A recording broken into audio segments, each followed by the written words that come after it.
Ahojte, s Pedrom dnes máme za sebou veterinu, kde mu zistili v podstate to, že sa nejedná o žiaden nový zdravotný problém, len jeho pôvodný zdravotný problém, čo je vlastne autoimunitné ochorenie trávacieho traktu, sa zhoršil a nádor, ktorý mu prerastá v oblasti rekta, mu zhoršuje vlastne pohyblivosť zadných nôh. Verdikt bol najhorší, aký môže človek, ktorý ide so zvieraťom na veterine počuť. A to, že Pedrovi vlastne ostáva len tá paliatívna starostlivosť, čo je vlastne starostlivosť o pacienta chorého natoľko, že daná vec už nie je liečiteľná alebo nie je zoperovateľná. Nádor, ktorý mu tam narastol nový, sa nedá vybrať. Dá sa však pracovať na tom, aby nebol bolestivý, aby proste fungovalo lepšie. Je veľmi veľa možností a ciest, ako mu pomôcť. Každopádne všetci vieme, že mu ostáva proste posledný čas. A napriek tomu, že Pedro nemá rád iné psy, a je v podstate neadoptovateľný kvôli svojej komplikovanej povahe, za ktorú on sám nemôže, tomu vlastne spôsobili manipuláciou predchádzajúci majiteľia, nazvime to majiteľmi, tak rozhodla som sa ho zase umiestniť k sebe domov, kde je síce izolovaný čiastočne časť dňa, aby nemusel byť so psami, ale je aj v prítomnosti človeka. Sú to podmienky pokojné, také, aké si dôchodca zaslúži a v rámci možností je to domov, ktorý je asi najlepší v jeho živote. A Pedro však nie je nešťastný, nie je nejaký, netrpí vyslovene, že by trpel. Je mu špatne, proste to je prechodný stav, ktorý by mal teraz znova pominúť. Je to v podstate spôsobené rôznymi vecami, ktoré sa v posledných dňoch stali. A dokáže stále v pohode fungovať. Včera bol so mňou na 2-kilometrovej prechádzke, predvčerom 3-kilometrová prechádzka, ktorú on sám chcel ísť. Šli sme tak rýchlo a takú vzdialenosť, akú si on sám určil. A normálne funguje. A to ma vedie k tomu, že pod videom, ktoré som pred pár dňami, som to bol včera, pridala s tým, že Pedro proste fakt sa jeho život kráti a potrebuje teraz akútne veterinárne vyšetrenie a pomoc, čož sa nám aj potvrdilo, pretože dnes dostal ďalšie lieky, ďalšie vyšetrenia, tieto veci, ktoré mu v podstate predĺžia život a skvalitnia ho hlavne. Tak tam bolo strašne veľa správ, teda komentárov o tom, že ho týrame, trápime, že mu predĺžujeme utrpenie. A je to vec, s ktorou sa stretávam pomerne často. Ľudia častokrát vravia, že staré psy, keď sa začnú trápiť, máme utratiť. A viete, hodnotiť kvalitu života psa podľa veku je, neviem ako to povedať, rozumne a slušne, nie je to správne. Ten vek je jeden z mnohých parametrov. Kvalita života je to, či ten pes je spokojný, či je aktívny, či je bolestivý, či má chuť do žrádla, má chuť do pohybu, či sa ešte stále dokáže tešiť. A to všetko záleží nie od veku a nie od diagnóz, ale od starostlivosti o to dané zviera. Sama vlastním momentálne 17-ročnú fenu. Minulého roku som však musela nechať uspať 12-ročnú a 11-ročnú fenku. A nebolo to o veku, bolo to proste o zhodnotení možností zdravotného stavu, prognózy a toho, nakoľko to zviera trpí alebo netrpí. Zachránili sme tisíce, doslova tisíce psov. Dala som uspať už niektorých z nich a bolo to vždy v momente, kedy som vedela, že ten život už nebude kvalitný. A to, že je pes utulkač, nemusí znamenať, že jeho život nebude kvalitný. Nie je útulok ako útulok, nie je majiteľ ako majiteľ a myslím, že každý človek si má stáť za tým svojím a má sa sám rozhodnúť o tom, kedy je a kedy nie je vhodné zviera nechať uspať.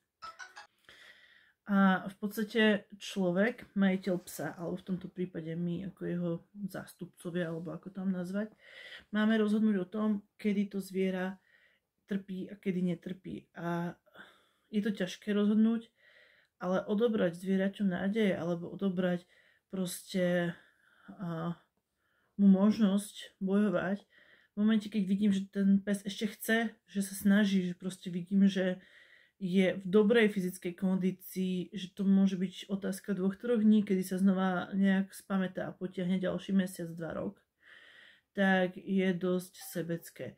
Áno, je to jednoduchšie, vždy je jednoduchšie utratiť ako liečiť, to je proste, je to lacnejšie, mnoho útulkov si tým proste rieši keby svoje svedomie, že bolo to pre toho psíka lepšie.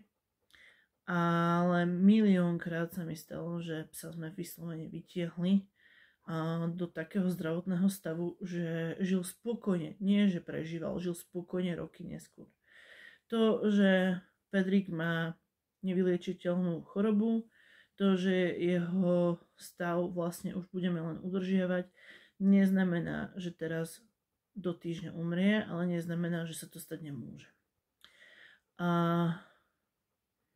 Ako tam niektorí písali, že si na ňo robíme zbierku a že z tých peňazí potom my budeme bohatnúť. Kto bol u nás, vie, ako to u nás funguje. Kto bol u nás viac dní. Väčšinou tí ľudia, dobrovoľníci, ktorí prišli na viac dní, bývali u mňa doma. Videli, ako strašne ja bohatnem zo zvierat. V podstate môj dom je stará rozpadnutá budova s jednou zrekonštruovanou spálňou a jednou zrekonštruovanou kuchyňou, kde žijem ja a veľa psíkov.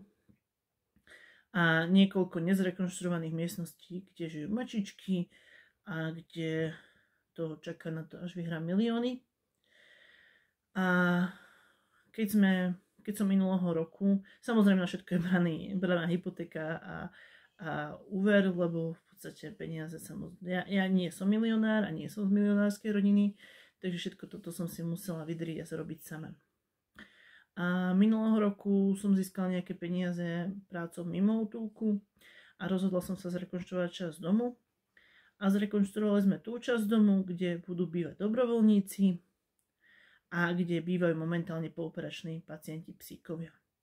Čiže aby ste vedeli, kam smeruje moja energia, je to takéto obohacovanie, že v momente, keď mám za čo, tak rekonštruujem skôr priestory pre zvieratá a pre ľudí, ktorí zvieratám chcú pomôcť, ako keby som šla na exotickú dovolenku alebo kúpila si neviem čo. A vždy som sa snažila, aby naše združenie bolo transparentné, aby bolo viditeľné, kam peniaze smerujú, čo robíme, ako to robíme a prečo to robíme, aby to vždy bolo pre to blaho zvierat a hlavne, aby to bolo robené rozumne. Nenechám tu zvieratá trpieť v bolestiach, nenechám proste robiť veci tak, aby to bolo na úkor zvierat. Vždy sa snažím robiť všetko pre ich dobro a pre ich čo najlepší benefit. A nevrám, že mi to vždy vyjde, niekedy sa proste stanú chyby. Môže byť aj, že aj rozhodnutia ohľadne Pedra budú v konečnom dôsledku mojou chybou, ale utratiť ho je vec, ktorá je nezvratná. A keď sa raz rozhodnem niečí život ukončiť, už sa to nedá opraviť. Za to, keď sa rozhodnem dať mu šancu a on proste tú šancu nevybojuje, bude to chyba, ale tu nádej dostal. Už si spinkáš. Pedrušek je dnes unavený, lebo sa mu aj čistili zubky. Ťažký deň máš za sebou. No a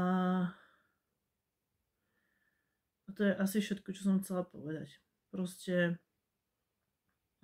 trošku ma ranilo to, ako tam jeden pán napísal doslova, že a ten pes potom zdochne a vy na tom budete ryžovať. Nenahnevalo ma aj tak to jeho osočenie, že z toho budeme ryžovať, ako že o psovi, ktorý je živou bytosťou, cítiacou, proste ho riešil, ako keby to bol len zdroj obživy alebo financií a najprv som na to tomu pánovi chcela povedať a potom som si povedala, sa nebudem rozčulovať a nebudem už tak ťažký deň si kaziť práve idiotmi a nestojí mi za to odpovedať niekomu, kto sa o Pedrovi vyjadrí, že ten pes zdochne. Pretože ak Pedro umrie, bude to z dôvodu toho, že proste už nebola iná šanca. A nie určite, pretože to bude pohodlné, rýchle a lacné riešenie. Povedz, bambulík. My tedy bojujeme ďalej. Ideš spínkať? Kam ideš? Ty moje nešťastie. Ťažký deň.